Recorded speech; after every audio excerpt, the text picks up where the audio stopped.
চৰকাৰে ফ্ৰীকে দি আছে ই ৰিক্সা। যদি আপোনালোকে এতিয়ালৈকে ই ৰিক্সাৰ বাবে আবেদন কৰা নাই তেনেহ'লে কিন্তু আপোনালোকে ই ৰিক্সা নাপাব। তো ই ৰিক্সাখন আপোনালোকে কেনেকৈ এপ্লাই কৰিব, একেবাৰে বিনামূলীয়া ই ৰিক্সা দি আছে চৰকাৰৰ তৰফৰ পৰা। এই ই ৰিক্সাখন আপোনালোকে এপ্লাই কৰিলেহে আপোনালোকে লাভ কৰিব, আৰু যদি এপ্লাই নকৰে তেনেহ'লে আপোনালোকে লাভ নকৰিব। তো বহুত মানে কিন্তু কমেণ্ট কৰি সুধি আছিল যে আমাৰ লাইচেঞ্চ নাই, লাইচেঞ্চ নোহোৱা কৰি আমি এপ্লাই কৰিব পাৰিম নে নাই। নিশ্চয় আপোনালোকে লাইচেঞ্চ নোহোৱা কৰি আপোনালোকে ই ৰিক্সাখন এপ্লাই কৰিব পাৰিব। তো কেনেকৈ এপ্লাই কৰিব পাৰিব মই আপোনালোকক এই ভিডিঅ'টোৰ মাধ্যমত সম্পূৰ্ণ কথা আপোনালোকক জনাই দিম। তো আপোনালোকে নিজে এপ্লাই কৰিব পাৰিব। তো আপোনালোকৰ হাতত কি কি ডকুমেণ্টছ থাকিব লাগিব মই আপোনালোকক জনাই দি আছোঁ। আধাৰ কাৰ্ড, ভোটাৰ কাৰ্ড আৰু আপোনালোকৰ এক্টিভ থকা মোবাইল নম্বৰ, আৰু আপোনালোকৰ এই তিনিটা ডকুমেণ্টছ থাকিলে আপোনালোকে চৰকাৰী ই ৰিক্সাৰ বাবে এপ্লাই কৰিব পাৰিব। তো আহক আপোনালোকে এপ্লাই কেনেকৈ কৰিব পাৰিব দেখুৱাই দি আছোঁ, কেনেকৈ আপোনালোকে কৰিব পাৰিব। তো ইয়াতে আপোনালোকে ফাৰ্ষ্ট আইটেম ইনফৰমেশ্যন, তো ইয়াতে আপোনালোকে ক্লিক কৰিব। ইয়াতে distribution of moped, distribution of E rickshaw, যিসকলে ই ৰিক্সা মানে ল'ম বুলি ভাবিছে তো ই ৰিক্সাত ক্লিক কৰিব। ক্লিক কৰাৰ পাছত আপোনালোকে ইয়াতে কেণ্ডিডেট নেম দিব, আপোনালোকৰ ফাদাৰ নেম দিব, এক্টিভ থকা মোবাইল নম্বৰটো ইয়াতে দিব। ইয়াতে আপোনালোকৰ জেণ্ডাৰ দিব, গাঁওখনৰ নাম ইয়াতে ধুনীয়াকৈ লিখি দিব।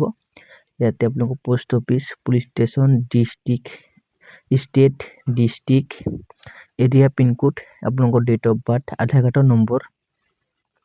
ইয়াতে আপোনালোকৰ কোৱালিফিকেশ্যন ইয়াতে ক্লাছ 5ৰ পৰা গ্ৰেজুৱেটলৈকে আছে। তাৰপাছত আপোনালোকে ইয়াতে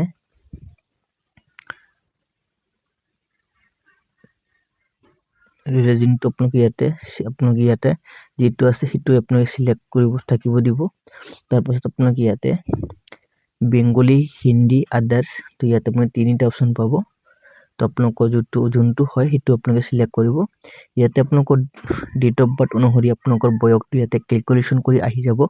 আপোনালোকৰ এনুৱেল ইনকাম 1,20,000 মানে ফৰ্মখনত দিব দিছে, তো 1,20,000 আপোনালোকে দিব। তাৰপাছত আপোনালোকে ইয়াতে voter card, pan card, voter card আৰু আপোনালোকৰ ড্ৰাইভিং লাইচেঞ্চ আপলোড কৰি কিনে, মই আপোনাক ফৰ্ম ফিল আপ কৰি কিনে দেখুওৱা নাই যিহেতু ইউটিউবত কপিৰাইট মানে গাইডলাইন ষ্ট্ৰাইক আহে, সেইকাৰণে মই আপোনালোক ইয়াতে মানে মই ফৰ্ম ফিল আপ কৰি দিছোঁ, আৰু ইয়াতে মই মানে ডকুমেণ্টছবোৰ আপলোড কৰি আপোনালোকক দেখুৱাই দি আছোঁ। আপোনালোকে ইয়াতে আধাৰ কাৰ্ডটো আপোনালোকে আপলোড কৰিব। তো আপোনালোকে PDF ফৰ্মত বনাই ল'ব। তো মই আপোনালোকক PDF কেনেকৈ বনাই তো মই আপোনালোকক ভিডিঅ'খনত দি ৰাখিম। তো মই আধাৰ কাৰ্ডটো ইয়াতে আপলোড কৰিছোঁ। দ্বিতীয়তে মই আপলোড কৰিম ভোটাৰ কাৰ্ড বা পেন কাৰ্ড, মই ইয়াতে আপলোড কৰিম। তো ইয়াতে মই ভোটাৰ কাৰ্ডটো আপলোড কৰিছোঁ। আৰু তৃতীয় জেগাত আপোনালোকে পেন কাৰ্ড আপোনালোকে আপলোড কৰিব পাৰিব, বা আপোনালোকে ড্ৰাইভিং লাইচেঞ্চ থাকিলে আপোনালোকে ইয়াতে আপলোড কৰিব পাৰিব। তো মোৰ যিহেতু ড্ৰাইভিং লাইচেঞ্চ আছে সেইকাৰণে মই ড্ৰাইভিং লাইচেঞ্চ আপলোড কৰিছোঁ, আৰু ছাবমিট অপশ্যনত ক্লিক কৰি দিছোঁ। ছাবমিট অপশ্যন ক্লিক কৰাৰ পাছত আপোনালোকৰ মোবাইলত এনেকুৱা এটা পপআপ আহিব, তাতে এটা OTP থাকিব। এই OTPটো আপোনালোকে এই বক্সখনত আপোনালোকে এণ্টাৰ কৰিব লাগিব। আৰু যদি আপোনালোকৰ OTPটো চাওঁতে আপোনালোকে পাহৰি গৈছে তো আপোনালোকে ৰিছেট কৰিব পাৰিব। তো ধৰক মই OTPটো পাহৰিছোঁ, তো পাহৰাৰ পাছত আপোনালোকে কি কৰিব, তললৈ আহিব, ইয়াতে ৰিচেণ্ড কৰিব। ৰিচেণ্ড কৰাৰ লগে লগে আকৌ নতুন কৰি মানে আপোনালোকৰ OTPটো আহিব।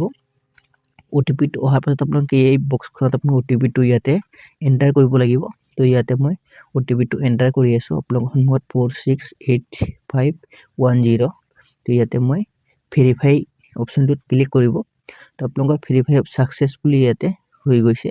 তো ইয়াতে আপোনালোকৰ যিটো ৰিচিপ্ট আছে এই ৰিচিপ্টখন আপোনালোকে এনেকৈ চাবলৈ পাৰিব। তো আপোনালোকে যদি এতিয়ালৈকেও ই ৰিক্সাৰ বাবে বা মোপেডৰ বাবে আপোনালোকে আবেদন কৰা নাই, আপোনালোকে নিশ্চয় আবেদন কৰিব পাৰিব। লাইভ আপোনালোকে দেখুৱাই দিলোঁ, এনেকৈ আবেদন কৰিলে 100% আপোনালোকে ই ৰিক্সা লাভ কৰিব।